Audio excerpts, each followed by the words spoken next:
আন্দোলনরত জুনিয়র ডাক্তারদের ফের বৈঠকের আহ্বান সরকারের তরফে। আজ বিকেল ৫টায় কালীঘাটে মুখ্যমন্ত্রী বাসভবনে আসতে আবেদন করে চিঠি দিয়েছেন মুখ্য সচিব। চিঠিতে তিনি লিখছেন, বৈঠকের কোনো ভিডিওগ্রাফি বা লাইভ স্ট্রিমিং হবে না। বৈঠকের লিখিত কার্যবিবরণী সই করে উভয় পক্ষকে দিয়ে দেওয়া হবে। मीरा सफेद तुरंत खुले, भरपूर झाग दे और इसकी स्मार्ट साइंस दे स्मार्ट केयर और फ्रेशनेस। मेरी चॉइस मेरा सफेद। মুখ্যমন্ত্রীর সঙ্গে বৈঠকের জন্য পঞ্চম তথা শেষবার আবেদন করা হচ্ছে। এই যে চিঠিটি দেখছেন, এটি মুখ্য সচিব আজ 11টা 48 জুনিয়র চিকিৎসকদের কাছে পাঠান।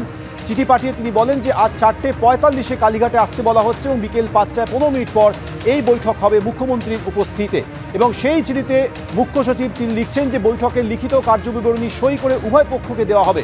মুখ্যমন্ত্রীর সঙ্গে বৈঠকের জন্য পঞ্চম তথা শেষবার আবেদন করা হচ্ছে বলে এটাও উল্লেখ করেছেন মুখ্য সচিব। সেই সঙ্গে তিনি বলেছেন যে কোনো প্রকারের ভিডিও কিংবা লাইভ স্ট্রিমিং হবে না।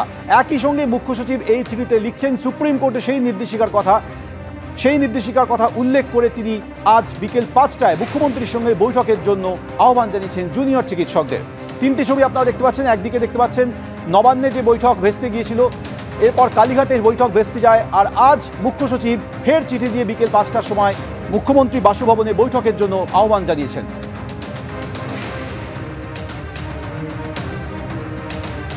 এরপর জুনিয়র চিকিৎসকরা জানান তারা নিজেদের মধ্যে জিবি বৈঠক করে পরবর্তী সিদ্ধান্ত গ্রহণ করবেন। এর আগে নবান্নে বৈঠক ভেস্তে গিয়েছিল, সেই বৈঠক ভেস্তে গিয়েছিল মূলত লাইভ স্ট্রিমিংয়ের শর্তে। কালীঘাটে ভিডিও রেকর্ডিংয়ের শর্তে বৈঠক ভেস্তে যায়। পরবর্তীকালে কিছুক্ষণ আজ সকাল 11টা 48 মুখ্য সচিবের কাছ থেকে চিঠি আসে জুনিয়র ডাক্তারদের কাছে, যেখানে মুখ্য সচিব আবেদন জানান 4:45 তাদেরকে কালীঘাটে আসতে অনুরোধ করা হচ্ছে মুখ্যমন্ত্রী বাসভবনে।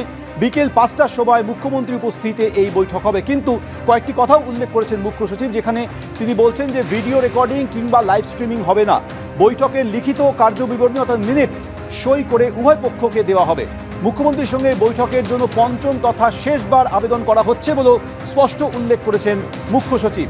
সুপ্রিম কোর্টে একটি নির্দেশিকা ছিল, সেই নির্দেশিকার কথা উল্লেখ করে তিনি বলেছেন যে আপনারা বিকেল 4:45 আসুন, 5টার সময় মুখ্যমন্ত্রীর সঙ্গে এই বৈঠক হবে।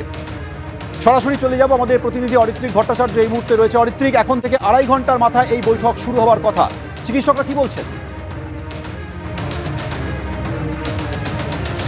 দেখো, চিকিৎসকরা ইতিমধ্যেই তাদের আলোচনা শুরু করেছেন, কিন্তু প্রাথমিকভাবে যে ইঙ্গিতটি পাওয়া যাচ্ছে তারা বৈঠকে যোগদান করতে আগ্রহী, তারা সেটাই কিন্তু জানাচ্ছেন। এবার যেটা দেখতে হবে, যে চিঠিটা দেওয়া হয়েছে সেখানে নির্দিষ্টভাবে শর্তগুলো কিন্তু রাজ্য সরকারের তরফ থেকে স্পষ্ট করে দেওয়া হয়েছে। বিশেষ করে যে বিষয়গুলো নিয়ে গত কয়েকদিন আন্দোলন চলাকালীন যে বৈঠকের সম্ভাবনা তৈরি হয়েছে এবং নষ্ট হয়েছে, সেই বিষয়গুলো কিন্তু রাজ্য সরকার একেবারে স্পষ্ট করেছে। সেই জায়গায় দাঁড়িয়ে প্রাথমিকভাবে যে লাইভ স্ট্রিমিংয়ের দাবি ছিল সেটা মানা হচ্ছে না। পরবর্তী সময় ভিডিওগ্রাফি দুতরফেই করা হবে, সেই দাবিও মানা হচ্ছে না। কিন্তু শনিবার কালীঘাটে মুখ্যমন্ত্রী বাসভবন থেকে বেরিয়ে সংবাদ মাধ্যমকে এই জুনিয়র ডাক্তাররাই কিন্তু বলেছিলেন যে আমরা মিনিট শেয়ার করে, অর্থাৎ কার্যবিবরণী দুপক্ষ সই করে শেয়ার করবে, সেই সত্ত্বেও রাজি, কিন্তু তা সত্ত্বেও আমাদের বৈঠক হলো না, এরকম একটি বক্তব্য তারা রেখেছিলেন। এবং সেইটার ভিত্তিতেই কিন্তু আজকে চিঠিতে মুখ্য সচিব ইতিমধ্যেই লিখেছেন যে আপনারা যেহেতু সংবাদ মাধ্যমে এই সিদ্ধান্তগুলো জানিয়েছেন, সেই ভিত্তিতে আপনাদের সেই শর্তে, অর্থাৎ কার্যবিবরণী শেয়ার করা হবে, এই শর্তে আপনারা বৈঠকে আসুন। এইবার এটাই সিদ্ধান্ত নেওয়ার যে প্রাথমিক তাদের যে দাবি ছিল, তারা সেখান থেকে কতটা সরে আসেন অথবা না সরে আসেন। যে আভাসটা পাওয়া যাচ্ছে তারা বৈঠকে যোগদান করবেন, তবে তাদের যে 5 দফা দাবি, যে দাবি নিয়ে তারা মুখ্যমন্ত্রীর সঙ্গে বৈঠক করতে চাইছিলেন, সেই দাবিগুলোর জায়গাটা কিন্তু চিকিৎসকদের তরফ থেকে একেবারে স্পষ্ট রাখা হচ্ছে। তারা যেটা বলছেন যে তারা এইটুকু নিশ্চিত করার চেষ্টা করবেন যে সময়টা ধরে মুখ্যমন্ত্রীর সঙ্গে তাদের বৈঠক হবে, সেখানে তাদের এই দাবিগুলো নিয়ে স্পষ্টভাবে কথা বলা হবে। মনে রাখা দরকার, যে দাবিগুলো রয়েছে তার মধ্যে কিন্তু একেবারে পুলিশ কমিশনের অপসারণ থেকে শুরু করে, স্বাস্থ্য সচিবের অপসারণ থেকে শুরু করে বেশ কিছু কঠিন দাবিও তাদের পক্ষ থেকে রাখা হচ্ছে। এখন এটাই দেখার যে গত দুদিন যেভাবে মিটিং ভেস্তে গিয়েছে, একদিন নবান্নে পৌঁছেছিলেন জুনিয়র ডক্টররা, একদিন কালীঘাটে পৌঁছেছেন জুনিয়র ডক্টররা। সরকারের তরফ থেকে বলা হচ্ছে দুদিনই মুখ্যমন্ত্রী যথাক্রমে 2 ঘন্টা এবং 3 ঘন্টা অপেক্ষা করেছেন। কালীঘাটের বাসভবনে তিনি নিজে বেরিয়ে এসে জুনিয়র ডক্টরদের ভেতরে ঢুকতে বলেছেন।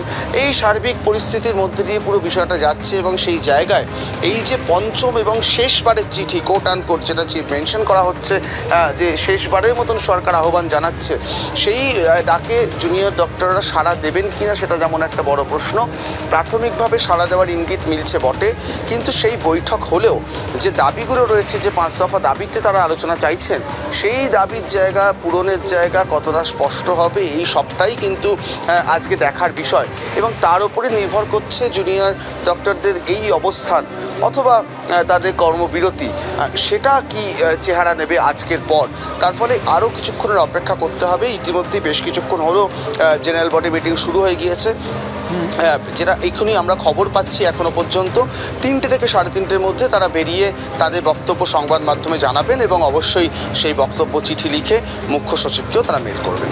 অবশ্যই তুমি আমাদের সঙ্গে থাকো, ধন্যবাদ।